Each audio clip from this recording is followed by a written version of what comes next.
আজকের ক্লাসে সেমিস্টার 1-এ ভারতীয় দর্শন সম্প্রদায়ের যে চ্যাপ্টারটা রয়েছে তার আজকে বৈশেষিক দর্শন করব, স্বরদর্শনের মধ্যে, মানে 6টা দর্শনের মধ্যে।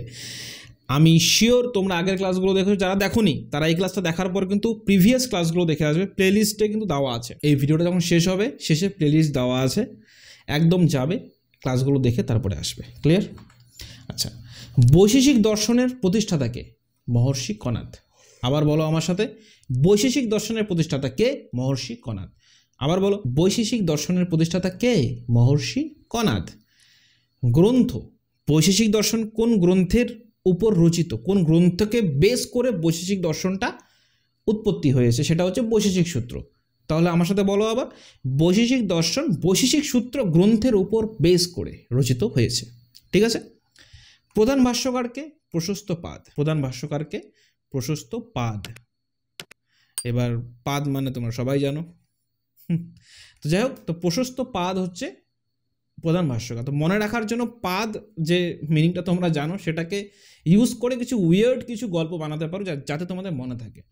যেরকম প্রশস্ত নামে এক ছেলে, প্রশস্ত নামে এক ব্যক্তি একদিন পাদ দিয়েছে, তাহলে কি হবে? তোমাদের মনে থাকবে প্রধান ভাষ্যকারের নামটাকে প্রশস্ত পাদ। কনাদ উলুক মুনির পুত্র। উলুক মুনি হচ্ছে কনাদের বাবার নাম। মহর্ষি কনাদের যে বাবা তার নাম হচ্ছে উলুক মুনি। উলুক মুনির পুত্র, তাই উনার নাম ঔলক্য। এই জন্য একে কি বলা হয়? ঔলক্য দর্শনও বলা হয় বৈশেষিক দর্শনকে। আমার সাথে বলো আবার, কনাদ কার পুত্র? ঔলক্য মুনির পুত্র, তার জন্য কনাদকে কি বলা হয়? ঔলক্য বলা হয়। এই জন্য এই দর্শনকে, বৈশেষিক দর্শনকে বলা হয় ঔলক্য দর্শন। কি বলা হয় বৈশেষিক দর্শনকে? এই জন্য ঔলক্য দর্শন। বৈশেষিক গণ কি করে? পরমাণু তত্ত্ব নিয়ে আলোচনা করে। পরমাণু তত্ত্ব মানে অ্যাটম। আমি কি বলেছি, মুনি ঋষিরা সায়েন্টিস্ট ছিলেন আমাদের এখানকার, না? তো তারা অ্যাটম নিয়ে আলোচনা করবে তখনকার দিনে। বলতে পারো স্যার এখন তো অনেক অ্যাটম নিয়ে অনেক অ্যাডভান্স আলোচনা, তখন তো সেটা হতো না। আরে হতো না, আই নো দ্যাট। কেন? থট তো ইভলভ হবে না। একটা মানুষ 100 বছর বাঁচে, আমি ধরলাম 200 বছর বাঁচে। 200 বছরের মধ্যে সে যতটা লিখে যেতে পারবে, আবিষ্কার করতে পারবে, তার পরবর্তী জেনারেশন সেটাকে বেস করে নতুন কিছু আবিষ্কার করবে। সিম্পল, এটা তো হওয়া উচিত না? তার জন্য সে তো ভুল না, সে তো শুরু করেছিল কনাদ। এই জন্য ওনার নামে কণা পড়েছে। পরমাণু কি কণা? Electron, proton, neutron. ক্লিয়ার? ঈশ্বর হলো নিমিত্ত কারণ, আর পরমাণু হলো কি? উপাদানের কারণ। উপাদান মানে কি? ম্যাটার। সেই ম্যাটার দিয়ে সবকিছু তৈরি। সেই ম্যাটারের মধ্যে যে অণু, পরমাণু, কণা রয়েছে, সেই কণা দিয়ে সবকিছু তৈরি। এই জন্য কি বলেছে? পরমাণু হলো উপাদানের কারণ। উপাদান কারণ মানে ওই কণাটা হচ্ছে ম্যাটার, কণা দিয়ে ম্যাটার তৈরি হয়েছে, ওই ম্যাটার দিয়ে টোটাল বিশ্ব ব্রহ্মাণ্ড আজকে তৈরি হয়েছে। ক্লিয়ার? আর ঈশ্বর কি? নিমিত্ত। ঈশ্বর নিমিত্ত মানে ঈশ্বরের উপর বেস করা, ঈশ্বরের উপর ভরসা করে, ঈশ্বরকে আধার বানিয়ে, ঈশ্বরকে দ্রব্য, সাবস্টেন্স বলতে পারি এটাকে আমরা, ঈশ্বরকে দ্রব্য বানিয়ে কিন্তু সবকিছু তৈরি বা সৃষ্টি। বুঝতে পেরেছো? তো দেখো, তোমাদের সুবিধার জন্য বলে দিচ্ছি, আলিপুর দুয়ারে আমাদের অফলাইন ব্রাঞ্চ চলে নর্থ বেঙ্গলে। যারা আসতে পারবে না নর্থ বেঙ্গল, তাদের জন্য অনলাইন ক্লাসেস অলওয়েজ চলতে থাকে। তো ক্লাসে তোমাদের সাথে দেখা হচ্ছে, খুব ইম্পর্টেন্ট ক্লাস হয় আমাদের, আর আমরা এবার চাই যাতে সবাই 100তে 100 পায়। তার জন্য কিন্তু ক্লাস হচ্ছে। এক্সট্রা গাইডেন্সের জন্য তোমরা কিন্তু অবশ্যই আমার পেড ক্লাসে আসতে পারো। তাছাড়া ইউটিউব ক্লাসও তোমাদের জন্য আছেই। ন্যায় ও বৈশেষিক দর্শন কিন্তু সমানতন্ত্র, মানে একটু সমান, মেথডগুলো একটু সমান, কারণ দুটোই প্রমাণ নিয়ে আলোচনা করছে, প্রমাণ খুঁজছে। আলফাল কথা দুটো দর্শন বলে না, কি বলে? প্রমাণের কথা বলে। যেরকম ন্যায় ও বৈশেষিক দর্শনের মধ্যে কিছু পার্থক্য আছে। কি কি পার্থক্য? ন্যায় দর্শনের প্রত্যক্ষ, অনুমান, উপমান, শব্দ। আগের ক্লাস যারা দেখছো তারা জানো, এই 4টি প্রমাণে বিশ্বাসী। কিন্তু বৈশেষিক দর্শন কি? প্রত্যক্ষ আর অনুমান। কারণ কণাকে আবিষ্কার করতে গেলে তোমাকে হয় প্রত্যক্ষ করতে হবে, তার আগে অনুমান করতে হবে, গেস। কোনো একটা ক্লু পাবে, সেই ক্লুটাকে ধরে আস্তে আস্তে স্টেপ বাই স্টেপ উঠে বুঝতে হবে যে আমরা কোথায় যাচ্ছি, আমাদের জ্ঞানটা, আমাদের থট, আমাদের চিন্তাটা কোথায় যাচ্ছে। যাওয়ার পর সেখানে গিয়ে ধরতে হবে যে এই নলেজটাকে আমার দরকার। তারপর একটা জিনিস নতুন সৃষ্টি হবে। কারণ দেখো, আমাদের কাছে যা যা ইনফরমেশন, যা যা তথ্য অ্যাভেলেবেল আছে, সেই ইনফরমেশনগুলোকে ইউজ করে কিন্তু আমরা কোনো নতুন ইনফরমেশনে পৌঁছাতে পারি। ক্লিয়ার? যেরকম আর্ট আমরা কি করি? ধরো একটা ছবি আঁকবো, একটা পাহাড় গাছ জঙ্গল থাকবে, কিন্তু আমাদের মাইন্ডে কিন্তু অনেক রকম থাকতে পারে। ধরো পাহাড়টা মাইন্ডে আছে জয়ন্তীর পাহাড় অথবা সিকিমের কোনো একটা পাহাড়, গাছ হয়তো বাড়ির সামনে কিছু কিছু গাছ বা পাইন গাছ আমার মাথায় আছে। মানে এরকম টাইপের ইনফরমেশন দিয়ে নতুন একটা কিছু সৃষ্টি করা, যেটা এআই আর্টিফিশিয়াল ইন্টেলিজেন্স যেটা করছে। যেরকম তোমরা এখন দেখছো যে সোশ্যাল মিডিয়াতে বোম্বার্ডমেন্ট হচ্ছে, কিসের বোম্বার্ডমেন্ট হচ্ছে? ফটোর বোম্বার্ডমেন্ট হচ্ছে, উল্টো পাল্টা সব ইমেজেস তৈরি হচ্ছে এআই দ্বারা।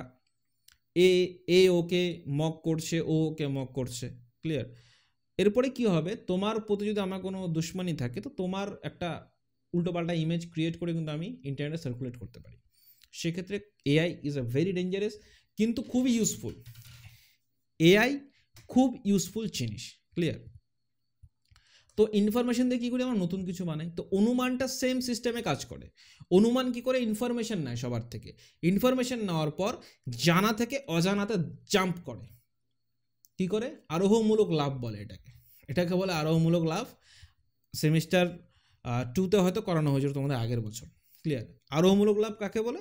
জানা থেকে অজানা ঝাঁপ মারাকে। আর প্রত্যক্ষ কি? যখন ঝাঁপ মারার পর যখন আমরা কিছু একটাতে উপনীত হই, উপনীত হওয়ার পরে আমরা যখন দেখি তখন এটাকে বলি প্রত্যক্ষ। তো দ্বিতীয়ত কি? ন্যায় দর্শনের 16 প্রকার পদার্থ স্বীকৃত হয়েছে, 16 প্রকার। আর বৈশেষিক দর্শনে কি? 7 প্রকার, মাত্র 7 প্রকার পদার্থ স্বীকৃত হয়েছে। যেমন দ্রব্য, গুণ, কর্ম। দ্রব্য জানো, পড়েছ, গুণ পড়েছ, কর্ম পড়েছ, সামান্য কিছুরও জানো, বিশেষ জানো, সমবায়নে সব কিছু সমান। অভাব মানে কিছুর অনুপস্থিতি, অভাব নিয়েও আলোচনা করব আজকে, এই ক্লাসে আলোচনা করব। তো বৈশেষিকরা আবার দ্রব্যকে 9 প্রকার বলেছেন। বৈশেষিকরা দ্রব্য কয় প্রকার বলেছেন? 9 প্রকার। আমার সাথে বলো, 9 প্রকার। ক্ষিতি, ক্ষিতি মানে হচ্ছে পৃথিবী অথবা মাটি। ক্ষিতি কি? পৃথিবী অথবা মাটি। ক্ষিতি পৃথিবী, ক্ষিতি পৃথিবী, ক্ষিতি পৃথিবী, এভাবে মনে রাখতে হবে। অপ কি? অপ হচ্ছে জল বা পানি, পানিও বলি, পানি হচ্ছে বাংলাদেশি ভাষায় বলি, সেটা আলাদা কেস। পানি। অপ কি? জল বা পানি। অপানি, অপানি, এই জন্য বলেছে অপানি, অপজল, অপানি, অপানি, এইরকম করে মনে রাখতে হবে, ক্লিয়ার? অপানি। তেজ কি? তেজ হচ্ছে অগ্নি। তেজ মানে একটা ফায়ার, তেজ আছে, ফায়ার আছে ভিতর, ফায়ার এলিমেন্ট, অগ্নি। মরুদ কি? মরুদ হচ্ছে বায়ু, বাতাস। এই যে এখন আমি গরমে ঘামছি, আমার মুখে কোনো বাতাস, কোনো এসির হাওয়া, কোনো ফ্যানের হাওয়া লাগছে না, এই জন্য আমি গরমে ঘামছি, ক্লিয়ার? বোম, এটা হচ্ছে আকাশ, আকাশ তত্ত্ব, প্ল্যানেটারি ফোর্স, গ্রহ, উপগ্রহ, নক্ষত্র, এদের সবার ফোর্স হচ্ছে আকাশ। এদের ফোর্স দিয়ে কিন্তু আমাদের বডি তৈরি। আর এই আকাশই হচ্ছে জ্যোতিষতত্ত্ব। জ্যোতিষতত্ত্ব এই আকাশেই রয়েছে, ক্লিয়ার? তারপরে কয়েকটা এক্সট্রা স্বীকার করে, সেটা হচ্ছে দিক। দিক মানে direction. What is direction? Direction মানে আমরা কোন দিকে যাবো, তুমি কোন দিকে যেতে চাও। কোনো জ্ঞানের সঠিক জ্ঞানে পৌঁছচ্ছি নাকি বেঠিক জ্ঞানে পৌঁছচ্ছি, তার জন্য জানার জন্য তোমাকে দিক নির্ণয় করতে হবে। কাল কি? টাইম। বাট জ্ঞানের ক্ষেত্রে টাইমটা খুব উপযোগী জিনিস। আত্মা কি? চেতনা। মন কি? মন জানো না? মন খারাপ, মন ভালো, না মন উৎফুল্ল? তো যাই হোক, তো মন তোমরা সবাই জানো, মন নিয়ে কথা বললাম না। এই শাস্ত্রকে প্রমেয় শাস্ত্র কেন বলা হচ্ছে? কারণটা দেখো, প্রমেয় মানে কি? প্রমাণ, প্রমাতা, প্রমেয় শিখিয়েছি তোমাদেরকে। প্রমেয় মানে হচ্ছে জ্ঞানের বিষয়। তো এইটার জ্ঞানের বিষয় কি? এই জ্ঞানের বিষয় হচ্ছে যে আমরা জীবন জগৎ থেকে মুক্তি। আত্মাকে কিভাবে মুক্তি দিতে পারি, আত্মাকে কিভাবে মুক্তি দিতে পারি, এই জ্ঞান নিয়ে আলোচনা হয় বলে একে বলা হয় প্রমেয় শাস্ত্র, ক্লিয়ার? তো প্রমেয় শাস্ত্রর কারণটা তোমরা বুঝতে পারলে। আর সত্যিকারের বলতে গেলে পরে জ্ঞানের বিষয়বস্তু কি? জগৎ আর জীবন তত্ত্ব। এই তত্ত্ব থেকে আমাদেরকে মুক্তি পেতে হবে। মুক্তি পেয়ে কোথায় যেতে হবে? কোথাও যাবো মুক্তি পেয়ে? না, মুক্তি পেয়ে বসে থাকবো, যেটা হচ্ছে সেটাই হবে। তুমি যদি মুক্তিপ্রাপ্ত হও তো তোমার লাইফে যেটা হচ্ছিল সেটাই হবে, কিন্তু তোমার চিন্তাধারা, তোমার দৃষ্টিভঙ্গি চেঞ্জ হয়ে যাবে, ঠিক আছে? তো অভাব, অভাব কি? কোনো কিছুর অনুপস্থিতি।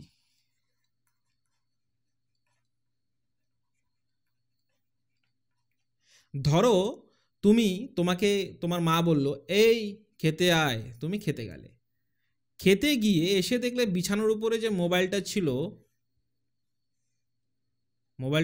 মোবাইলটা আর নেই, তাহলে কি হবে? মোবাইলটার অনুপস্থিতি। এটা কি বলা হয়? অভাব। একটা হচ্ছে সংসর্গাভাব। সংসর্গাভাব মানে হচ্ছে ধরো একটা ঘট বা একটা বোতল দিয়ে ভালো মতো বুঝবে, বোতলের মধ্যে জল নেই, তো বোতলের মধ্যে জলের অভাব, সিম্পল, এটাই সংসর্গাভাব। কোনো কিছু ডিরেক্টলি অভাব থাকলে সেটাই সংসর্গাভাব, ক্লিয়ার? কোনো কিছু অনুপস্থিতি। আর অনন্যভাব মানে হচ্ছে কনস্ট্যান্ট, যেটা অনুপস্থিত হচ্ছে সেটা কনস্ট্যান্ট, সেটা অনবরত অনুপস্থিতি হচ্ছে। মানে বোতলের মধ্যে জল নেই তো নেই, অনেক দিন ধরে নেই, অনেক বছর ধরে নেই, অনেক দশক ধরে নেই, সেটাকে বলে অনন্যভাব। তো অভাব মানে কোনো কিছুর অনুপস্থিতি, ক্লিয়ার? তো এই অভাবের জন্য তোমরা অভাব বোধ করছো তোমরা পড়াশোনার সময়, যে বুঝতে পারছো না ফিলোসফি কি, ফিলোসফি নিয়ে ভুল করলাম না ঠিক করলাম। তো আমার ক্লাসে চলে আসো, পেইড ক্লাসে ঢোকো, তোমাকে এক্সট্রা গাইডেন্স আমি দেবো। আমি গ্যারেন্টি দিচ্ছি ফিলোসফি তোমার ভালোবাসার সাবজেক্ট হবে, আর ফিলোসফি নিয়ে তুমি পড়তে যাবে, আমি গ্যারেন্টি দিচ্ছি, ক্লিয়ার? তো তুমি first semester, second semester, third semester, fourth semester, যে কোনো সেমিস্টার হও না কেন, তুমি চলে আসো। অলওয়েজ আমাদের ক্লাস চলতে থাকে, রেকর্ডেড আর লাইভ ক্লাস দুটোই চলবে। লাইভ ক্লাস যেটা হবে সেটা আমি রেকর্ডেড হিসাবে তোমাকে দিয়ে দেবো। যদি তোমার কোনো শরীর খারাপ হয়, মন খারাপ হয়, তুমি যদি পড়তে না আসো, তাহলে পরে সেক্ষেত্রে তুমি রেকর্ডেড ক্লাসটা দেখতে পাবে, অথবা তুমি রেকর্ডেড ক্লাসটাকে এমনিও দেখতে পারবে। তাই তোমার কনসেপ্টটা আরও ক্লিয়ার হবে। প্রিমিয়াম নোটস থাকছে, এক্সাম হবে তোমাদের, লাইভ ডাউট সলভিং সেশন থাকছে, সব কিছু থাকছে। তোমার দাদাকে যদি ভালোবেসে থাকো, আর হ্যাঁ, নতুন হয়ে থাকলে সাবস্ক্রাইব করে ফেলো, লাইক করে ফেলো, শেয়ার করে ফেলো, কমেন্টে লিখে ফেলো ক্লাসটা কেমন লাগলো। আর দাদাকে ভালোবেসে থাকলে চলে আসো ক্লাসে, একসাথে আমরা ক্লাস করবো। ভালোবাসা তোমাদের জন্য অবশ্যই আছে। ইউটিউবে ক্লাস অবশ্যই আমি নিয়ে আসবো, ইউটিউবের ক্লাসেও তোমাদের উপকার হবে, অনেক কোশ্চেন এখান থেকে চলে আসবে, কিন্তু এক্সট্রা গাইডেন্স, যেটা একদম পিন পয়েন্টেড গাইডেন্স, আর দর্শন সাবজেক্টটার ভেতরে একদম রক্তে মিশিয়ে দেওয়ার জন্য আমাদের সাথে পেড ক্লাসে তোমাকে আসতে হবে। কারণ ইউটিউবে 10 ঘন্টা 20 ঘন্টার বা 3 ঘন্টার ক্লাস আপলোড করলে কেউ দেখবে না, দেখতেও চায় না। ধন্যবাদ তোমাদের সবাইকে এতক্ষণ থাকার জন্য। পরবর্তী ক্লাসে আবার দেখা হচ্ছে।